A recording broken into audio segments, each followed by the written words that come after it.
Hello and welcome to another week of Core Balance Coaching.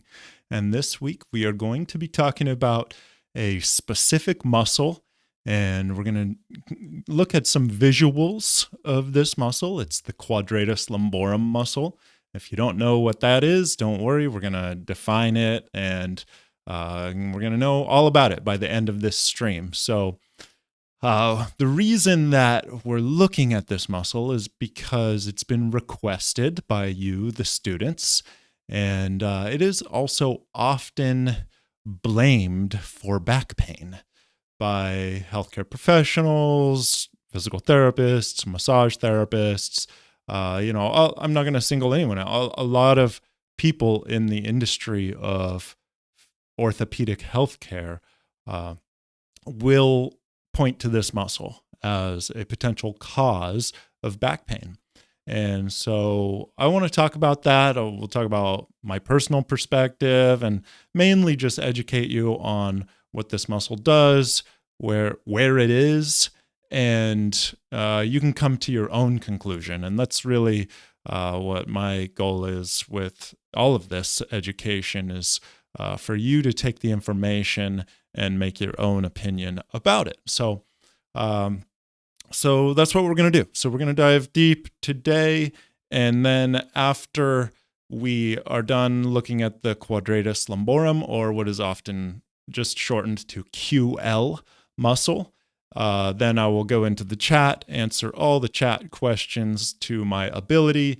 And we also will announce the Student Hub Student of the Week as we I have forgotten a couple times lately. I usually say as we always do, but this week I'm going to do my best not to forget announcing that award. So hopefully everything's working. Hopefully my volume, you guys can hear me. I'm going to be doing some new kind of like dealing with technology today. That doesn't always go well, but I'm going to do my best. So let's go ahead and get started. I'm going to switch my screen here to, let's see how this goes. Not that one. That one. So this is exciting. And you guys can see that. Yeah. So I just got permission from a medical visualization platform called 3D Organon to use their platform, to use their software to help educate you guys. So I'm super excited about this. It's going to be, we're going to be able to really dive into the anatomy of the muscles, and we can really do anything with this program. We can look at the nerves. It's really what hospitals and doctors often use to visualize the body for even just for performing healthcare. And so 3D Organon is the company. I want to give them credit and thank them for allowing me to use their platform. So here we go. I'm going to go full screen with this on my computer so that, no, it's not really doing that for me. So we're going to go like this. All right. So what we have here is all the layers of muscles of the body. Hopefully you guys can still see, because right now I cannot see you. I cannot see the chat. So yeah, I think it's working okay. All right. So we can see all the muscles, superficial layers of the body. Here's the back. This would be the latissimus dorsi muscle. And so we can peel off the layers. So that's what we're going to do. So we're going to remove the outer layer of muscles, and then we get into a deeper layer of muscles. You can see, so on that front, we had well, that doesn't even really show the six-pack, but you have the six-pack there underneath that fascia. If I removed that, and then we remove it, and we get to a deeper layer of abdominals and deeper layer of back muscles. Well, the QL is even deeper than this. So we're going to remove another layer of muscles. And now we have even deeper muscles. This would be the transverse abdominis muscle. And we can zoom in and take a look. the famous transverse abdominis muscle. And the QL is even deeper than this. So we're going to peel off another layer. And what do we have? We have the deepest layers of the abdomen here. And this is where we're going to find the QL muscle. It's one of these 4 muscles that you see here. And we're going to talk about what this group of muscles is called. I actually have prepared a little bit more of a other views for you guys. But we often talk about these muscles here, the hip flexors, the psoas, the iliopsoas, if you combine it with this one and these ones, all 3 of these together would be called, here, this one, and this one would be called iliopsoas. And we really talk about those muscles a lot in this program and associated with back pain. It's very, very big culprit for some of the problems we experience. Well, the QL muscle is right behind those muscles. It's right here. So you can see it almost has a very similar function attaching from the rib cage down to the pelvis. And it's not as big as those muscles, but very similar in location of the body. You could imagine if you combine the QL, the Quadratus Lumborum muscle right here, with the iliacus muscle, it actually would just be the exact. Yeah. Oh, really? Oh, okay. You guys can't see the image. Uh-oh. All right. Sorry, guys. I just got notified. It's too zoomed in. All right. Oh, yeah. I see what happened. Sorry, guys. Let's do this. All right. Sorry, that was all a waste. So hopefully that's working better now. I'm going to take a look into the chat. I'm sure there's a bunch of people saying we can't see it. All right. So yeah. All right, guys. Hopefully that is better for you now. Okay, we got a thanks from Patricia Crofts. All right, thank you. All right, sorry about that, guys. This, like I said, new technology, always something going wrong. Wow, okay. We're back. We're back so you can see. So I think I'll just kind of start over a little bit. So we were talking about these muscles here. And if we kind of like turn sideways, you can see how the hip flexors, this group of muscles here, is right in front of the QL, which is the muscle in question, the muscle of the day, which is the one I'm clicking on right here. So it's a very similar location of anatomy as the hip flexor muscle group, the iliopsoas. And so iliopsoas, if I unclick the Quadratus Lumborum, this is iliopsoas. This is a muscle group that we talk about a lot in the program as a culprit for back pain. And we can also kind of group the QL, that one. Now we'll unclick these. We can kind of group that one together with the hip flexors. So this is the visual. And hopefully you guys can see it now. Here's the other side of the body. There's kind of like 4 muscles that come down from basically the rib cage down to the pelvis. And there's the QL. Okay. And it's not very, it's really deep in the abdomen. If we add some more layers back onto this muscle, we can see, I'm going to add another layer here, that it's covered up by the transverse abdominis, the iliocostalis. We can add another layer.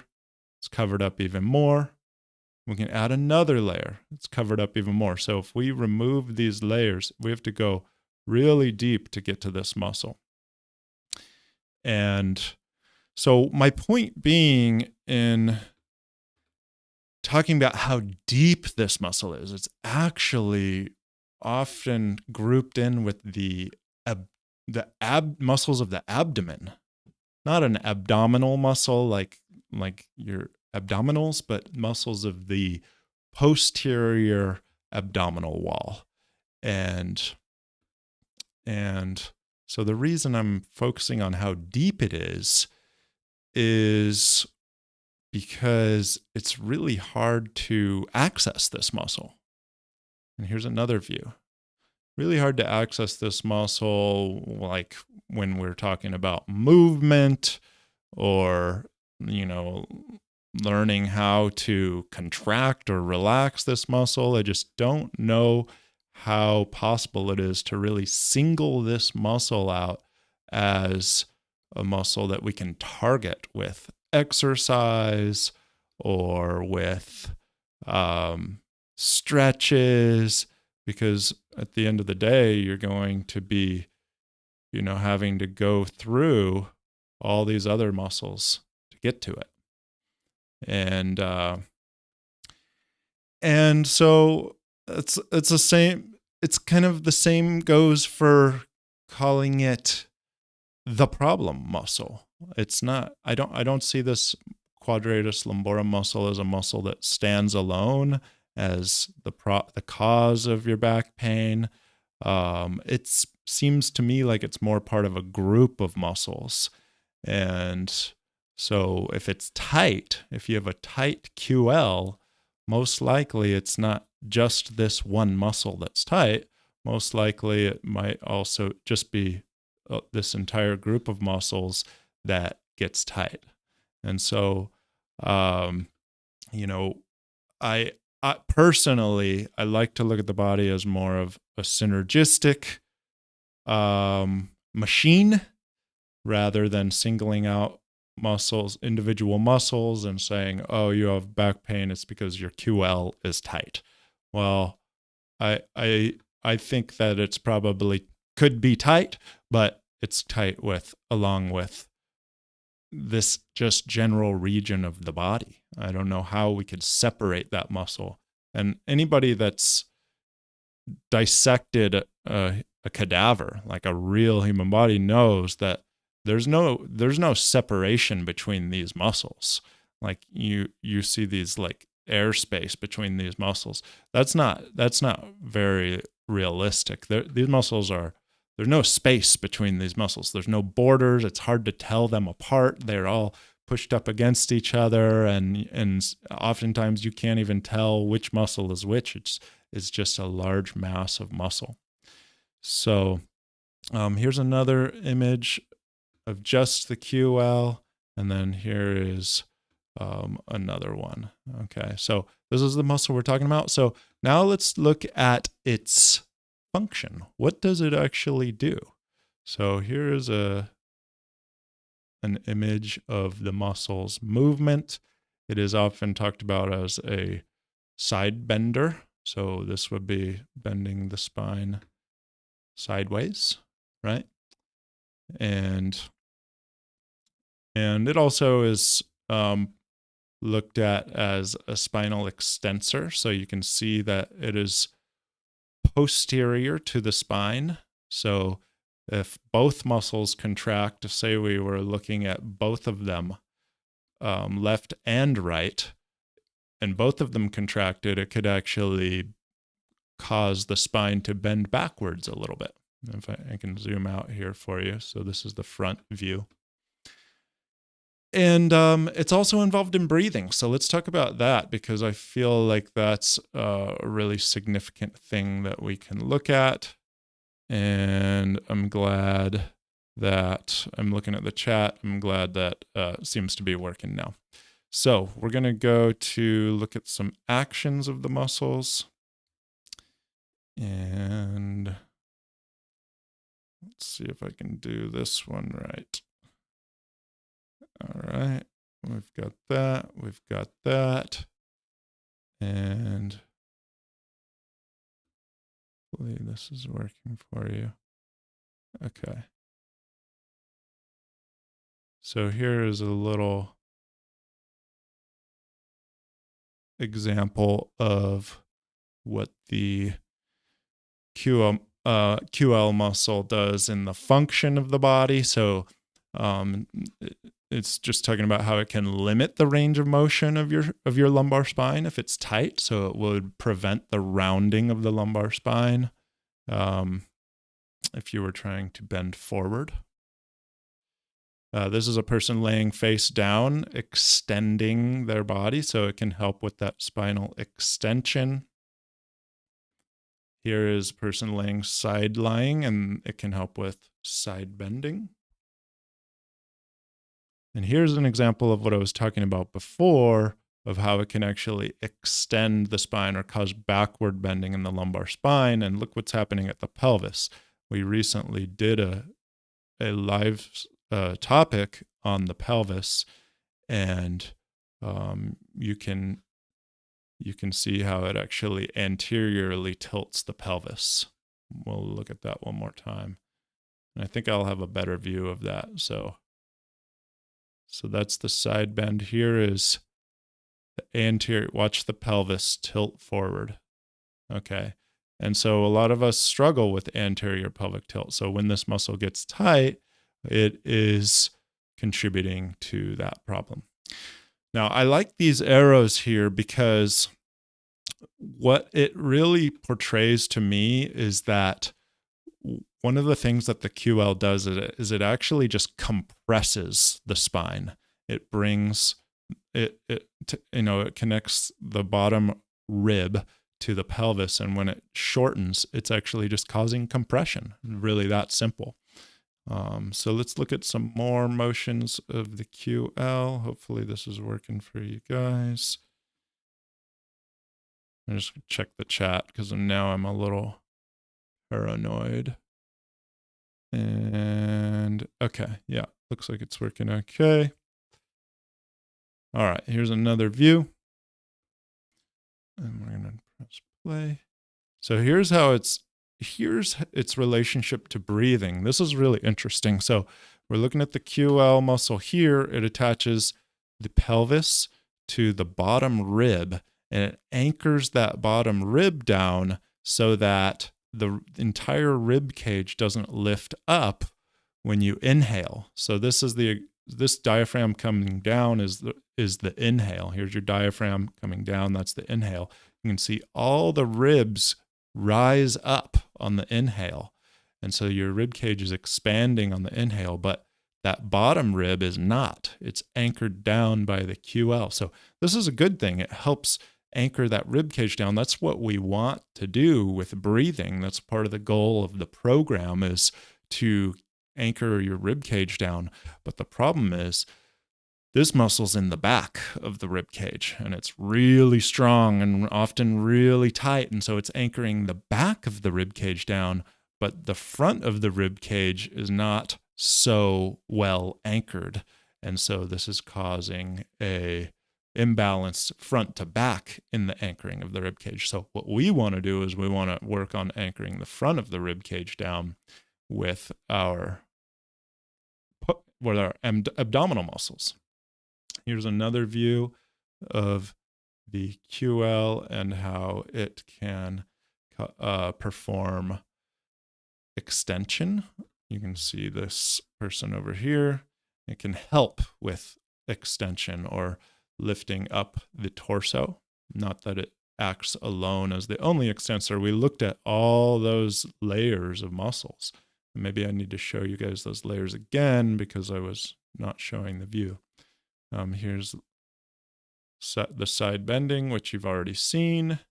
And then here is some pelvic tilting. So if you were hanging or the top of your body was fixed, then instead of side bending, it would do a lateral tilt of the pelvis. Same action. Let me see.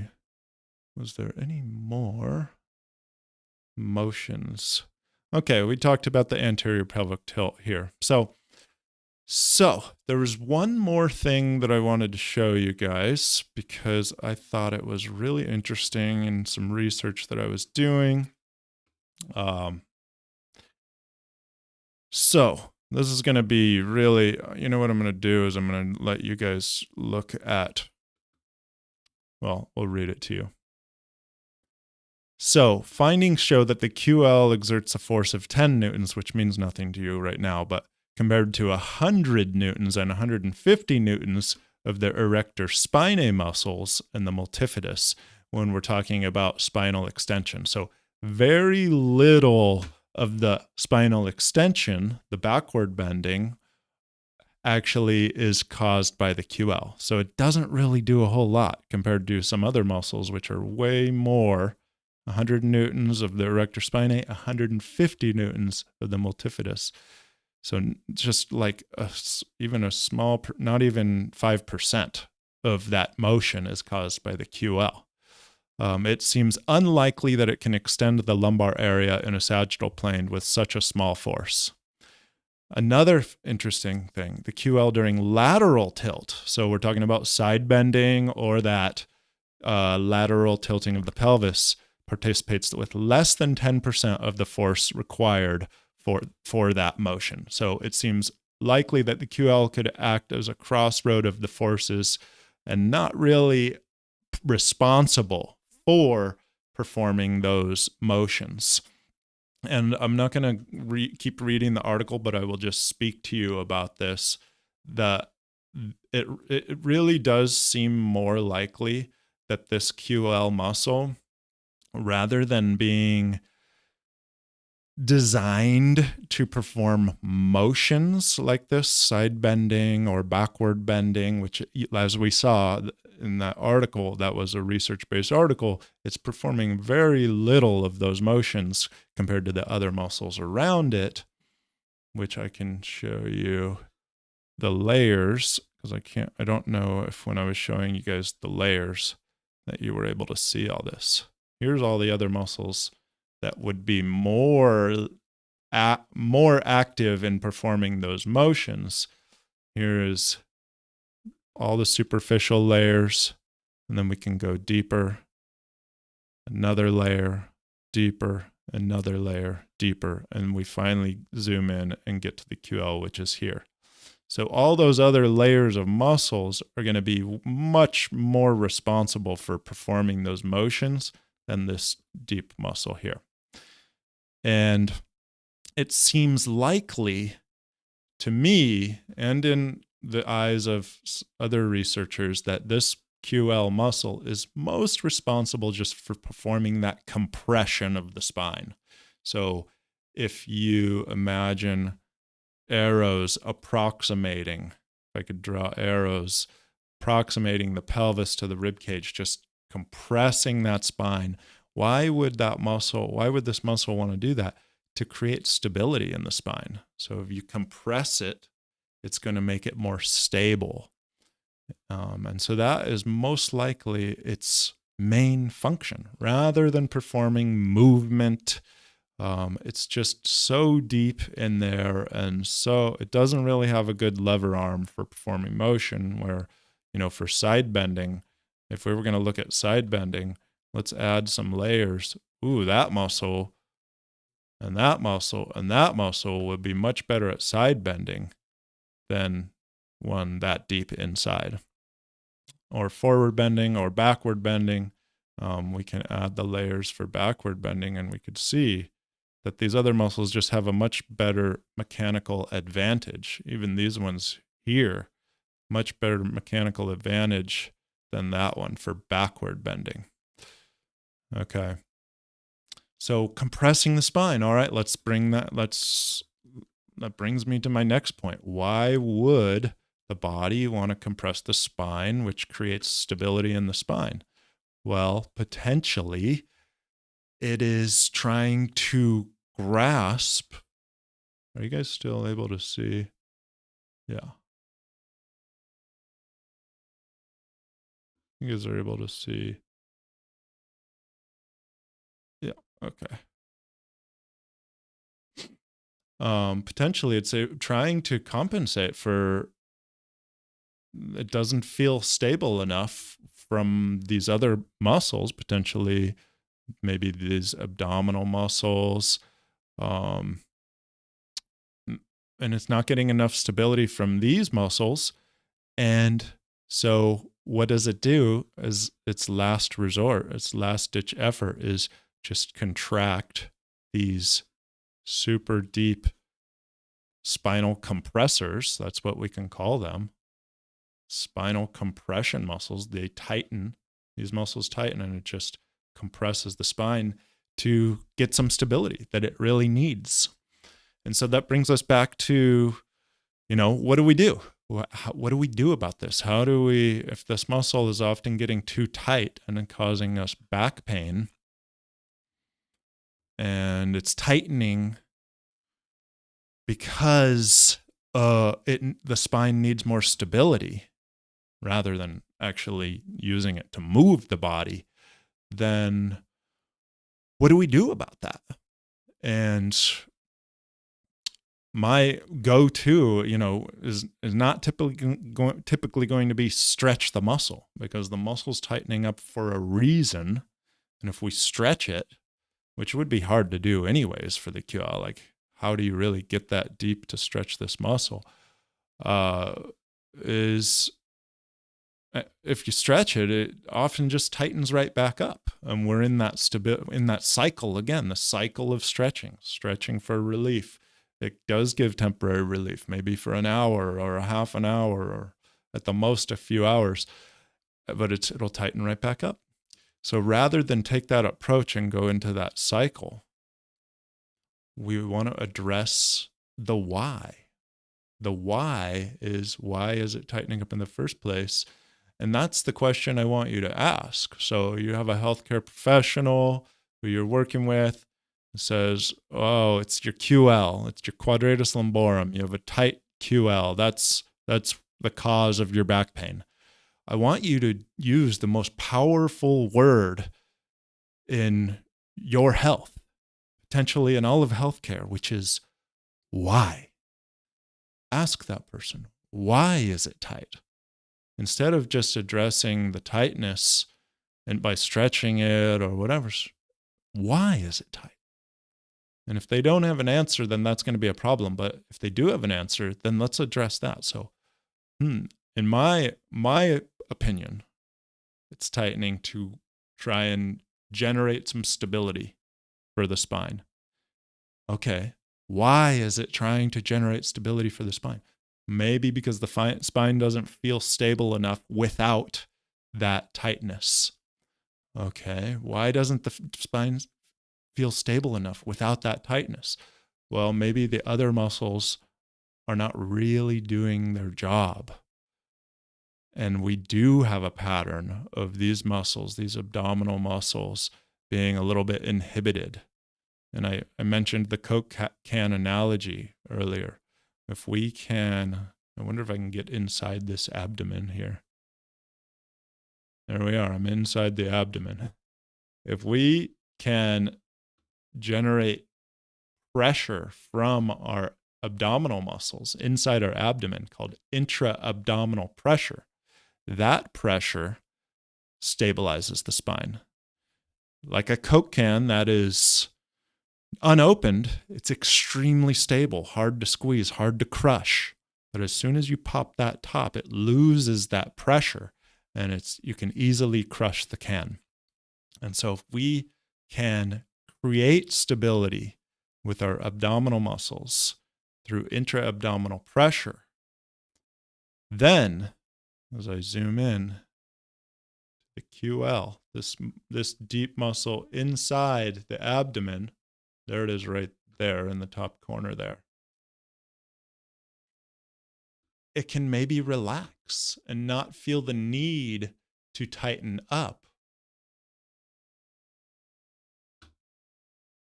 in order to compensate for the lack of stability in this spine. And that's the experience that I've had personally, which is when my core feels very active and my body feels really good, my chronically tight muscles tend to relax without even needing to stretch them. So these muscles can feel safe. The body can feel safe to let go of these muscles trying to tighten and compress that spine, because it has that stability elsewhere from the muscles of the abdomen and the abdominal wall through that intra-abdominal pressure. So that's my viewpoint on the Quadratus Lumborum muscle, is give it more help, give it more support with all the muscles around so it can feel safe to let go, because it just seems to me that it's such a deep muscle right here that it's just so hard for me to pinpoint this muscle as the culprit of back pain and the problem of back pain. It seems much more to be a group of muscles, and it seems much more beneficial to ask why. Why is this muscle tight? Rather than saying, oh, this is the cause of my back pain. I need to stretch it, or I need to, get somebody's elbow. That's really probably, if you need to release your QL, the most effective way to do it is to get somebody's elbow in there. But to me, it seems like it's a temporary fix, because it most likely is going to just tighten right back up. So hopefully that makes sense to you guys. I know I rambled on and it didn't start ideally with my screen was off, but hopefully it gave you a little insight into this muscle that is talked about a lot. It is blamed a lot for being the cause of back pain. And if you really get to look at it and see where it is and what it does, it might lead you to ask some questions. How is it that muscle could be the cause of my back pain? Why? Why is it the cause? Why is it doing that? And if we ask why enough times, enough layers of why, that might get us to the real problem, which, like I said, in my opinion, is lack of stability. It's tightening up along with other muscles like the hip flexors, because the spine is seeking more stability. And if we can give it what it's seeking, give it more stability, then potentially those muscles can feel safe to let go. And the only way that I know how to consciously give the spine more stability, because like I said, like how I started the stream, I don't really think that I have conscious ability to contract or relax my QL. It's just too deep.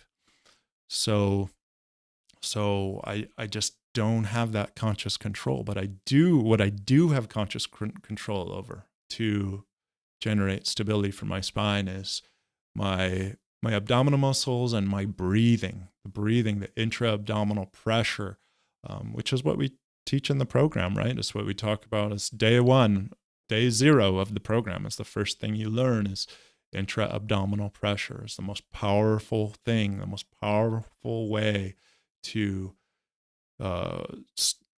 generate a source of stability for your spine, and that is still to this day for me the best tool I have. The more we can activate those abdominal muscles, make them more part of your breathing, more part of your day, the more stable your spine will be, and ideally those muscles would feel safe. Those QL muscles that so many people believe to be the cause of back pain. But if you ask why enough times, I don't think it's the cause. I think it's the result of a back problem. All right, so we're going to go into the chat. I'm going to answer all the questions that I can, and I do hope that some of you found that helpful. Apologize for the growing pains in the beginning there. So we're going to go to live chat, And I'm going to scroll to the top. And we see last question mark here. So just if you are here, I'm probably not going to get past this last question mark right here. So if you got your question in before this, then I will be answering it today. And if not, then I most likely won't get to it today. I apologize for that, but I did go on for about 35 minutes just now. All right, so here we go. Going to the top, Andrea C. I've noticed core tension compresses my back and inflicts pain. I've learned to dial back that tension, but why does that happen? More core tension should take the load off the back, but seems to add to it now. All right, so that's a really good question. I do have an image that I don't think I have it in my slides, but I love this one image. So I'm going to have to bring it up. I'm going to have to, oops, that wasn't supposed to show. We'll show you guys that for now. All right, we're going to bring up an image of why core tension will actually increase the pressure on the spine and help explain why you're feeling that. So I think we have breathing, this image here. All right. So this is what you're doing. I think it was Andrea. You are tensing these abdominal muscles and you are approximating your rib cage, and then you have your back muscles doing the same thing. And so ultimately that's causing a lot of compression on the spine. We're pulling the spine, approximating it, compressing it even more. And so, I mean, that's in a nutshell explains what's happening. And so if you inhale a breath inside this chamber here, then what's going to happen is you're going to have that opposite effect. You're going to have that decompression through the pressure that is exerted, like blowing up a balloon, right? It put more pressure into a balloon, and it actually expands and decompresses. If there was a spine going through that balloon, it would actually decompress that spine. And so that's ideally what we're doing here.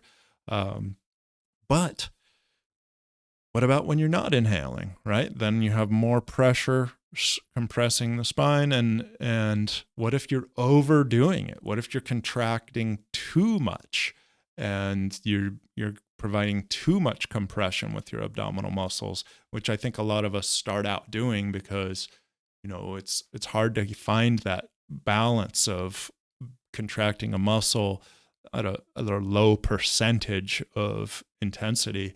And so a lot of us tend to overdo it in the beginning, and we are just generally just creating more compression on the spine, and that's not a good thing. That's why I teach that it's actually I'm putting out actually a presentation tomorrow, which you can watch on the 3 different types of core engagement. And the core engagement, the style called contraction, where you're basically contracting your abdominals, flexing, hunching your abdominals, is not a good thing for the spine. It increases the pressure on the spine. We don't want to practice that one. So we want to practice more of a bracing effect. I'll talk about that all tomorrow in tomorrow's video that I'm publishing, so you guys can check that out. And it's an art. And so I want to go back to your question, Andrea. I think, let's see if I can find it here. Here it is. Can you guys see that? There we are. All right. And so we'll get back on track. I've noticed core tension compresses my back and inflicts pain. Yes. So that would be my explanation, and the solution is generally turning down the intensity and exploring it, because it is ultimately going to require balance, and it is the solution that I know is improving the balance around your spine, not just improving the amount of force on your spine and the amount of force that your abdominals contract, but it's a balanced 360 degrees amount of support around your spine or pressure around your spine. So, hopefully that just makes sense to you, Andrea. All right, Diana, wow, you are teaching me that my form for exercise has been wrong. All my 67 years, my dance teachers, yoga teachers, and several PTs have told me that my form has been correct, but it hasn't been. So I talk about this a lot. I used to talk about it a lot more, so we'll talk about it right now real quick. It's not really about the form that matters. It's not really about what you look like on the outside when you're doing an exercise that matters. Personally, when I had severe muscle imbalances and also severe back pain, I could do a perfect looking squat. And my coaches and my teachers, just like you speak about, Diana, would look at my squat and say, that's a good squat right there. But I'm telling you that that's not really what matters. And what really matters, it's what's happening on the inside of your core. Which muscles are performing that squat? Which muscles are active? Is your core being supported by those deep muscles that are actually pretty hard to see from the outside? We saw all those layers of muscles.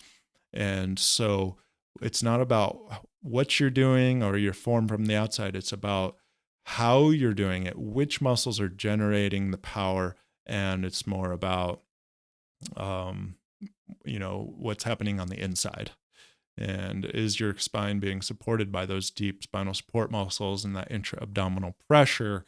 And that whether that's happening or not is really hard to see from the outside. I have shown images of me where I did not have that intra-abdominal pressure, which would be, oh man, I don't have the, I'll just move this over. This is an example of it's a perfect looking squat, but I have back pain. I have severe back pain at this time in my life.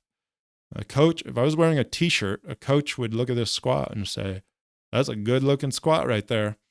But if you look at my core, and I can zoom in, this is what's hard to see. There's no intra-abdominal pressure happening here. This is abdominal hollowing, which is a sign that my core is disengaged. And so everything that's supporting my spine is back here and probably my hip flexors. And so my spine is being pulled out of alignment so much. And you can see in this other image that my back muscles are so overdeveloped from over supporting my spine, and my abdominal muscles are underdeveloped.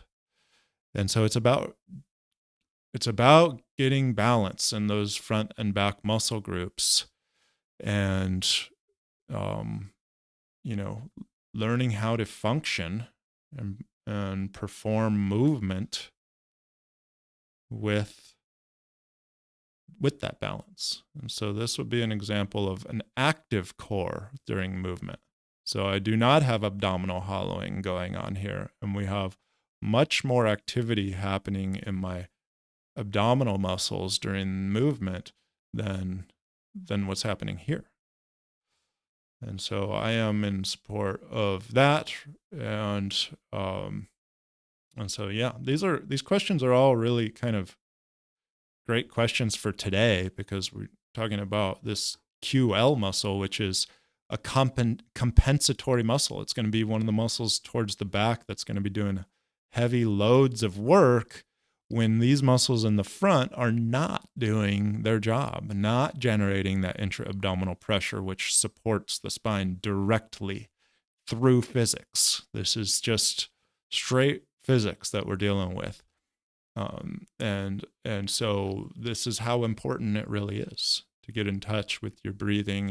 And I want to go even deeper with this, but for the sake of time, I mean, I want to get into the angle of your diaphragm and everything, but that's all. I'm actually talking about that in that same video I'm referring to tomorrow. So a really great presentation coming out tomorrow on YouTube. It's just a presentation I did for the American Posture Institute that we decided we wanted to share with everyone because it's good information about core engagement. So check that out. All right, John Paloni Jr., Module 3, Day 1 and Day 2 have been really put my stubborn left QL back in its place. Thank you for your program. And so this is a really common type statement like I was speaking about earlier, just how there's so many arrows pointing to the QL as the cause of a problem, and or even just that it's the QL that's tight. But if we really do look at all those layers and all, you have those 4 muscles in a row, and the QL is right in between all of them. It's like, it's probably that entire muscle group that's tight because they work together synergistically. And really, like I said, with a cadaver, anyone that's dissected a cadaver really knows that there's no spaces and borders between those muscles. They're all it's like a giant clump of muscles that's grouped together, and they're all working very similar jobs. But John, you're giving me some gratitude, and I appreciate that. I appreciate your commitment to the program. I've been seeing your name in here. I've been spending 2 to 3 days on each lesson before moving forward to the next lesson. Is there any issue with progressing at that rate? The only issue that I have with progressing that rate would be if you were like deciding it's going to be 2 to 3 days every lesson. What I would prefer is if you said, all right, this lesson today, I don't feel like I got it, so I'm going to stay on it tomorrow, and just go day by day. So maybe some lessons it's 1 day, some lessons it's 6 days.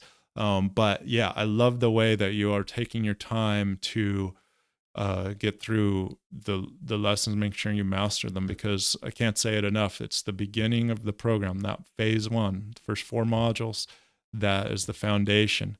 Everything else is just cake on top. Phase 3 is really, you can kind of like it doesn't even matter if you get to phase 3 and you can zoom through it because you're just applying different movements to this foundation. So yeah, you're doing fantastic, John. Diana, I'm finally improving after over 6 years of pain and spending $12,000 on treatments that insurance wouldn't cover. No thanks to shots or medicine. Never have done those. All right. I have one leg that is 14 millimeters longer. Oh, I think that you were the person that inquired about this. And I wear orthotics that have to heel lift 7 millimeter. I noticed that I always putting weight on my short leg. What other problems does this cause? Well, it's going to be this question is going to be unlimited because the problems are going to go all the way up and down the chain. So your body might be able to adapt to this leg length discrepancy. However, and if it does, it's going to involve some form of adaptive scoliosis, which might be the best thing for you. It might be the thing that allows you to function in life without damaging, joints like your knees or your hips or whatever. So the body adapts and it evolves. And so it's going to affect the entire chain, the entire body, from your ankles to your neck. But am I saying that's a bad thing? No, the body might adapt in the best way possible to the discrepancy. If you wear the heel lift, then the body's going to have to adapt back to a more balanced posture, and that could also be a good thing. But it does affect the whole body. Do you have any suggestions for me with that situation? I'm in Module 4, Day 2. Maybe address this in later modules. So I don't know if this was the person that I addressed in a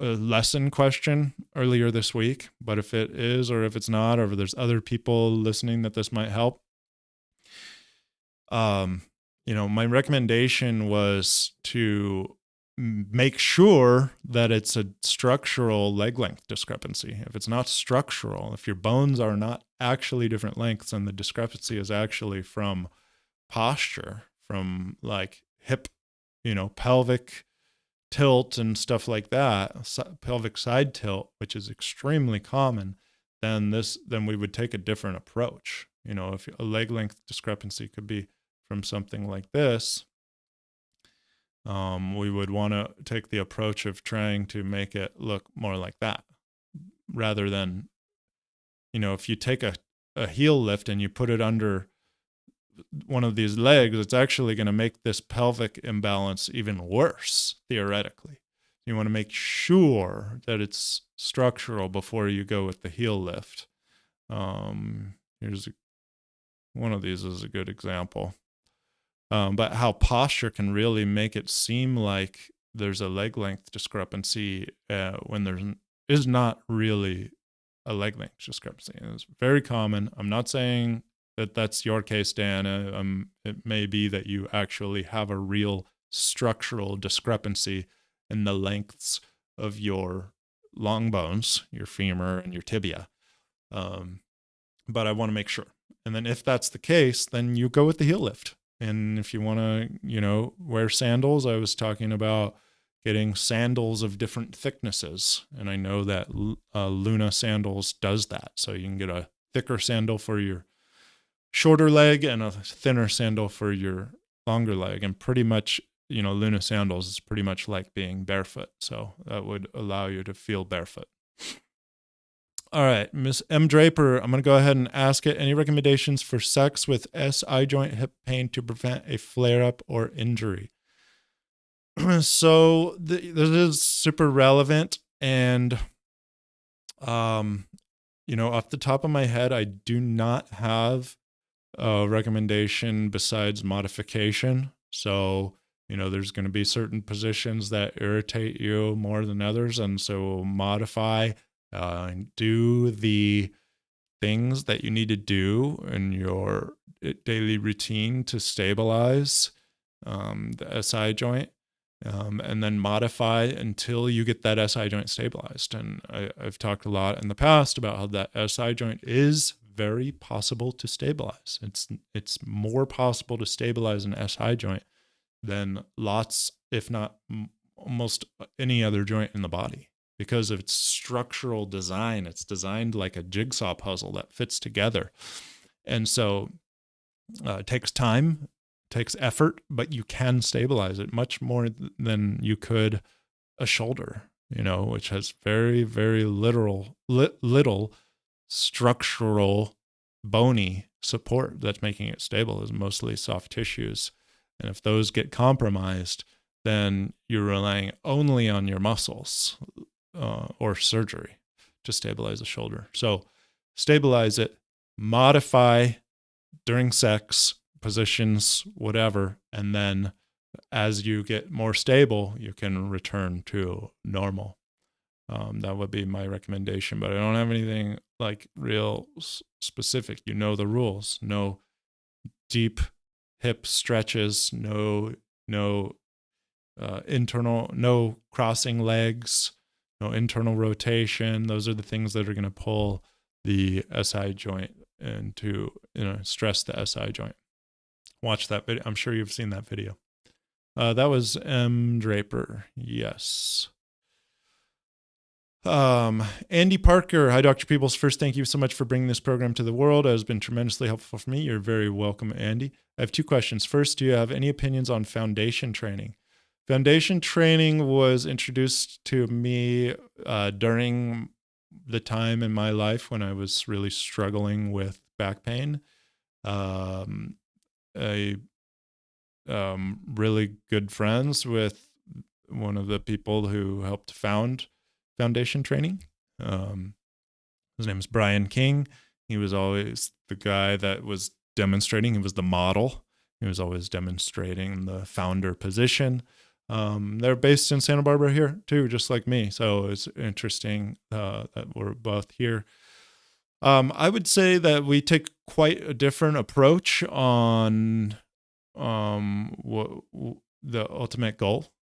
And so it's going to be more about, how it feels for you, how it works for you.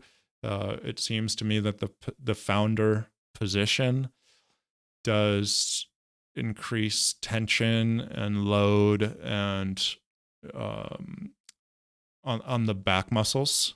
And so you're really training the back muscles, and they're flaring the rib cage a lot.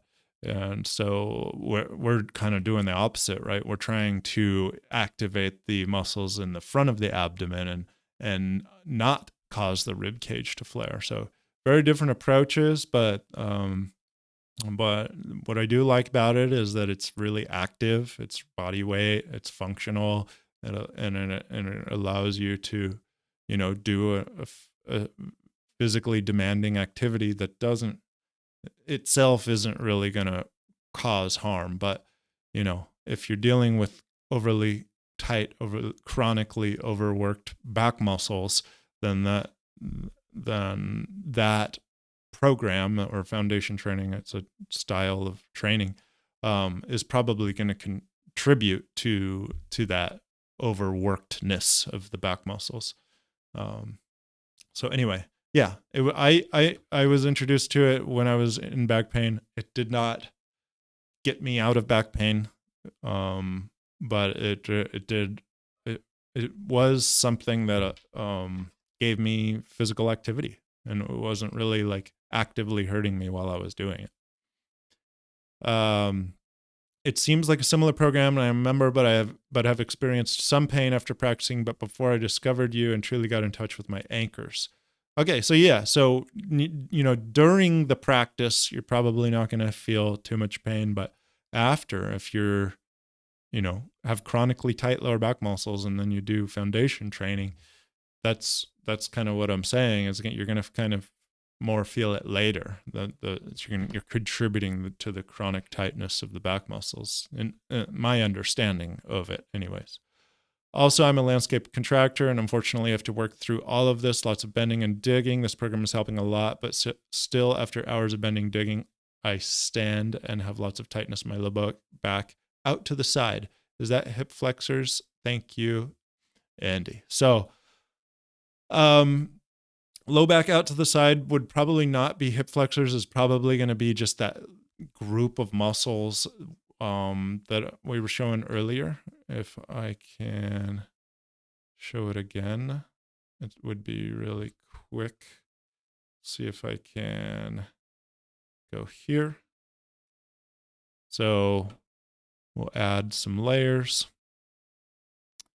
So your tightness is probably going to be largely this latissimus dorsi, maybe some of the external obliques, but really I think these are part of the underactive muscle group. So I think a lot of it's going to be lat, and then we'll peel a layer off, and then we're going to see this is serratus posterior, probably not a culprit, but these ones underneath, just the paraspinals. We'll call them the paraspinals as a muscle group. These tend to get really tight. This would be the internal oblique. So potentially, a compensation happening here. Peel another layer off. These are the muscles that tend to get really tight. And then we can peel another layer, and that's finally when we get to the QL. I really think that this muscle being so deep, as I was saying earlier, it just doesn't seem like there's those 4 layers. 1, 2, 3, 4, and it's in the middle. Seems like this would be more likely to be a tight lower back muscle than this one. So we add these layers back. This is probably a big culprit for a lot of people. And that's why a lot of people, you feel it right on that belt line, right on that crest of the pelvis. That's where the attachment of all the fascia that it connects into the lat is. Here's that internal oblique. So you could be feeling it into the obliques as well, because they do go into the back. They are kind of partly back muscles as well. All right, we go back to this one. And so not so much hip flexors.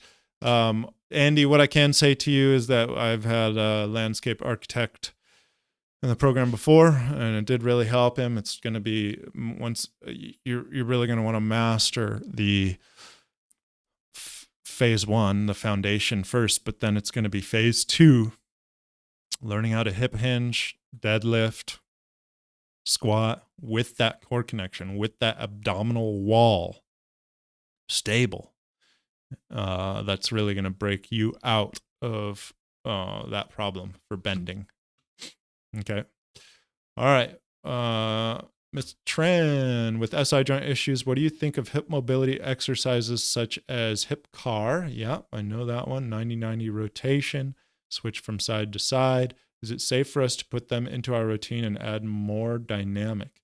I do like these exercises because hip car, which is basically just standing and moving your hip into all the ranges, making basically giant circles with your hip rotations. I can kind of demonstrate for you guys. I'm taking it slow today. So here's a hip car. So you're going to go like this, round, back, and bring it through. So that was a really fast version of a hip car, but you would do it in slow motion, super focused on your form and really grinding the end range of your entire hip all the way around the circle. That I like. Why do I like it? Because it's active. It's not a passive stretch. It's increasing the range of motion in your hips with all those muscles around your hips active, stabilizing the hip. And so that would be a good hip range of motion exercise, improving the range of motion of your hips without putting too much stress on the SI joint. But as long as you are prioritizing your core, Ms. Tran, so activating those abdominal muscles and keeping that core connected throughout that motion. 90-90 rotation, I think that's just really similar to car, standing and doing rotations. So yeah, I would say it's safe as long as you prioritize your core connection.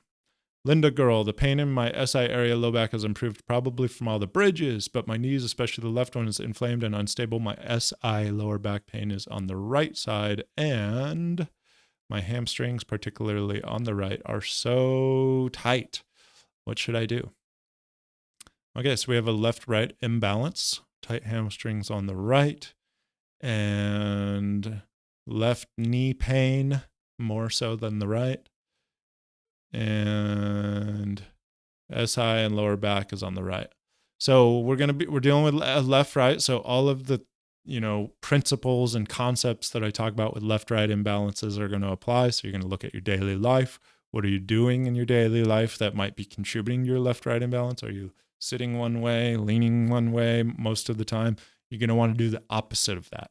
You're going to apply that to daily life, the way you stand, the way you sit, the way you lay down on your couch, and also to your exercise. When you're doing unilateral exercises or one-sided exercises, you should be spending more time on the weak side to keep it, to compare left and right, and then spend more time on the side that's weaker or has less endurance to restore balance in those left-right sides. With all that said, so that's actually what I would recommend. But there's one other thing. Knee inflamed during the bridge. Try the straight leg bridge. So your legs are straight up on a exercise ball or a Swiss ball or even on your couch. Straight leg bridge, and that will take the pressure off your knees or both knees. Yeah. All right, Ramona, I'm new here. Hope to learn some things to help me. Thank you for all you do to get people out of pain. Thank you. God bless you. Thank you, Ramona. I have L4, L5, disc bulge, hypertrophy, ligamentum flavum causing mild bilateral neural foraminal narrowing. That's a mouthful. Also burning down the outside of the thigh and intermittent numbness of the left calf. And what do I do about the burning thigh and the left calf? The bridge pose without any movement at all causes my thigh to burn. And thank you for this great program. You're very welcome. All right. So ultimately, disc bulge, ligamentum, flavum, hypertrophy, these are going to be results. And the neural foraminal narrowing, all of this stuff under the umbrella of results of too much wear and tear on the spine. Discs bulge when there's too much wear and tear on the spine. The ligaments become more they hypertrophy, which means they become more stiff and potentially even add layers of collagen to become stronger so they can help just generate stability. Foraminal narrowing, all due to increased wear and tear on the spine. So what do we want to do? We want to reduce the wear and tear on the spine. We don't address all of these three things individually. We want to just generally reduce wear and tear on the spine. How do we do that? We give the spine more support. How do we do that? Well, you can put a back brace on, or you can turn your abdominal and your core muscles into a back brace. And that's the goal of what we're doing in the program. How do you reduce the burning thigh and the calf? That is also a result, right, of the foraminal narrowing. The nerves are potentially getting pressed on. So the bridge is contributing to that. You're going to want to modify your bridge when you say without any movement. So maybe you want to add movement, add some movement to the bridge and modify to be able to do the things that you need to do to activate the core muscles and breathing into that intra-abdominal pressure so that you can do them. And once you get over the hump of having that symptom come on, then that will allow you to do even more. And so this is a compounding interest that we all get.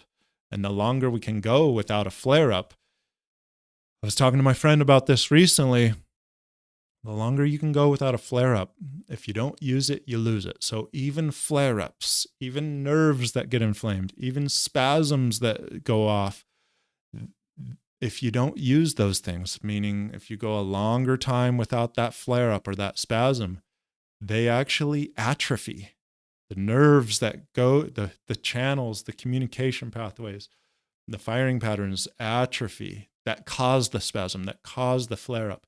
And so we want to try and increase the space of time between the flare-ups so that they atrophy, so that you can do more, so that you're less likely to get another flare-up. And so listening to your body is a major key to do that. What can I do? How can I change my day-to-day lifestyle to reduce the occurrence of a flare-up? And how can I stretch that out to be 3 weeks instead of 2 or 6 months?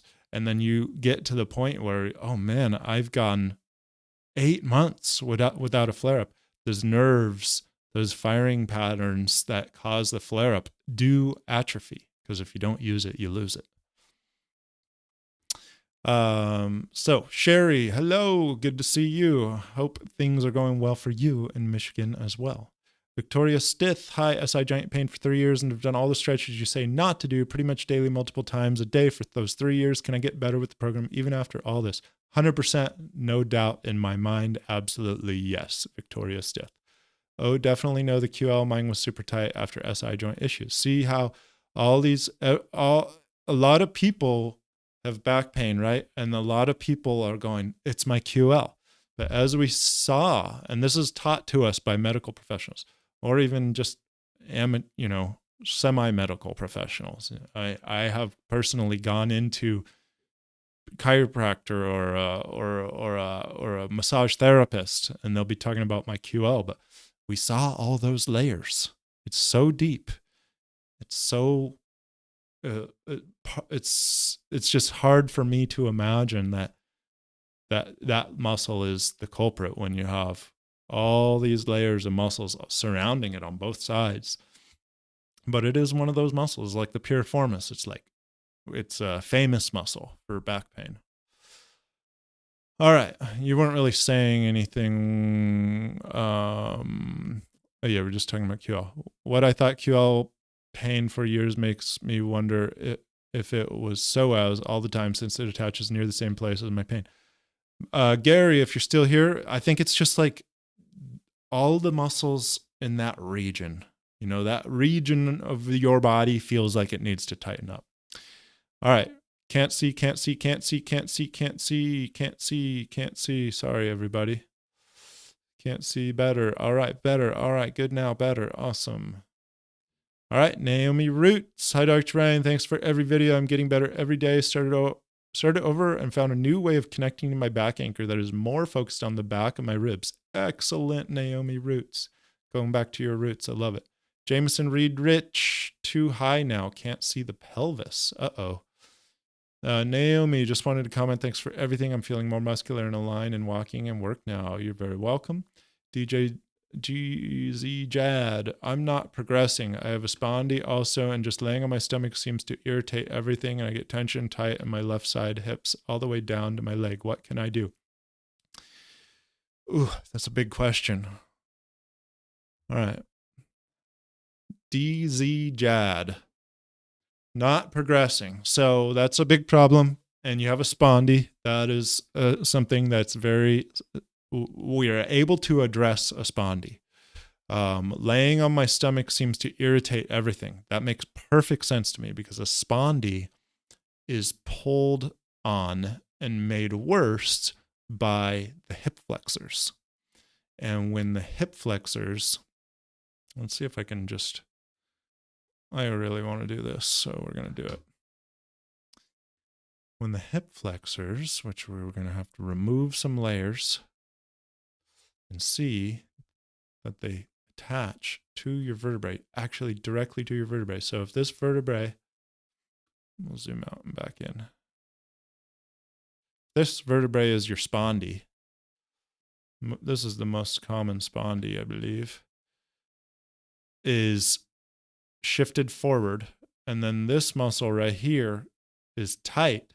It's going to pull it more forward because look, that muscle comes around the front. And if you lay on your belly, and I don't know if I'm going to be able to get this guy on his belly. I don't know. That'd be cool. There we go. That's on his belly. Wow. Okay. I don't really have a great view. If you lay on your belly, it's going to make those hip flexors taut. And I don't really have a great view. So there we are. It makes them more taut, these muscles here. And it's going to pull on that spondy even more. And so what you want to do is you want to take a pillow and you want to place it right under that spondy. And your placement is really important for this. Placement is everything of the pillow. So you'd want the bulk of the pillow to be right under that spondy. Now you lay on your stomach and the pillow is pushing that vertebrae back. And so that would be an example of something that I would recommend for you. You asked, what do I recommend? I think that's what you asked. And that'd be one thing. The other thing is the general rule, DZ-JAD, of do more of what's working and less of what's hurting. So if you're not progressing, you're obviously doing things that are preventing you from progressing. And you may or may not be doing things that are trying to give you progress, but it's not actually able to happen because of the things that are preventing it. The body naturally wants to heal. So that you have that on your side. But if they're doing things that are preventing it, then that's the big step, is remove those activities. What activities are you doing? I've put out a lot of content on spondy and things that make spondy worse. Entire videos about it on YouTube. So it'd be looking at those, what not to do if you have a spondy. Don't do this. So remove those things and then start adding in things that help. And the only way you're going to know which things help for you is by listening to your body, and don't do too much at once. So it's okay to remove things, but don't add new things in too much at once, because then if you get better or get worse from adding those new things, you're not going to know which ones they are. So you add to add only one at a time, and then go 2 days without doing many new things. and see how your body reacts. Then you do more of it if it helps, or you do less if it is not. If you shift up a bit, we can see the pelvis better. Also, Also, just want to say that your education and explanation of the SI joint and everything else I've heard from you are the most helpful I've heard. Thank you for your effort. You're very welcome, Victoria Stith. Denise, new to your program question. If exercising big muscles, this is the last, I think this is the last question. Oh, no, it's not. If exercising big muscles can cause deep muscle to atrophy, for want of a better word, do you recommend continuing to exercise while learning your program? I do recognize it will not cause them to atrophy. What it can do is continue to train the movement pattern, the firing pattern. So it's muscle memory. It's basically just software programs of your body of how you move, because you don't think about how you move all the time, like every little detail. So they are wired, they are ingrained. So it's training those movement patterns, strengthening the movement patterns. And if your movement pattern is unhealthy such that it doesn't involve your deeper muscles, then you're just continuing to train that pattern, but it's not causing them to atrophy. Now, if you start doing deep core muscle activation and you start integrating that into your movement, now you're training a new movement pattern. And so as long as you're doing that, I definitely recommend continuing to exercise. Just don't exercise the same old way that you always did. Add what you're learning in the program to your exercise and train those new movement patterns. Good afternoon, Glenn. Hello, Jesus or Jesus. Victoria Stith makes so much sense why my QL was so tight and speaks to my need for more spinal stability. Absolutely. I'm glad that made sense to you, Victoria. And here's the last question. Does a tight QL contribute to a raised shoulder on one side? I get it when I travel or stressed, it initiates from the SI joint pelvis, but that raised hip shoulder is so irritating. A tight QL would actually lower the shoulder, theoretically, lower the shoulder on the tight side. So yes, it could cause a lowered shoulder, which would appear to be a raised shoulder on the other side. So we can look at the whole body here. And then we can see if one QL was tight, and we're not going to single out the QL because that was everything I was just talking about. I'm not really going to single out this muscle right there as the culprit, right? There's all these other muscles that are involved in your posture, and we can look from the back. So it might be a tight, everything on one side, tight, tight, tight, tight. But if we keep removing the layers, then we get down to that QL right there. That's your QL.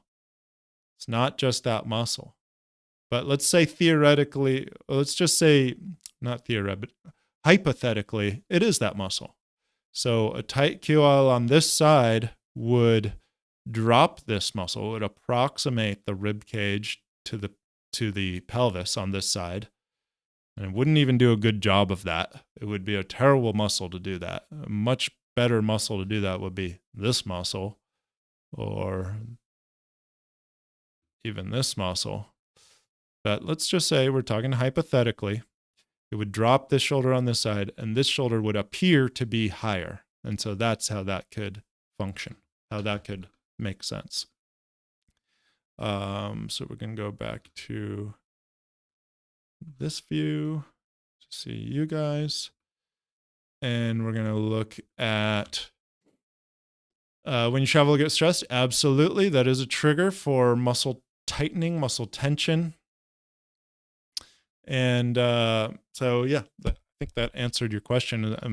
My real answer is that hypothetically, I wouldn't look at that as a real situation. I think it would be QL, hip flexors, iliopsoas, all the paraspinal muscles, and the lats that would potentially be, culprit, and not just the QL. So we're going to do the Student Hub Student of the Week, which is Andrea Lloyd. Congratulations. I think she was the first question on the chat today. No, that was a different Andrea, Andrea C.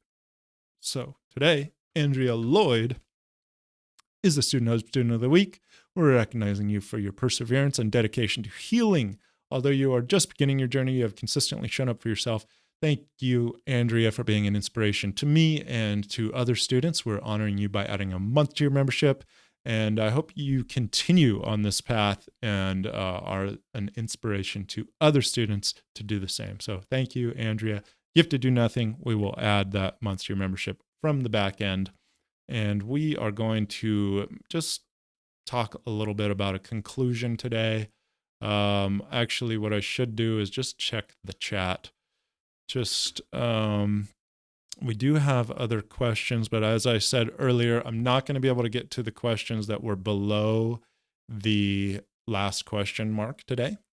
And I apologize about that, but I will be back next week to answer all your more questions.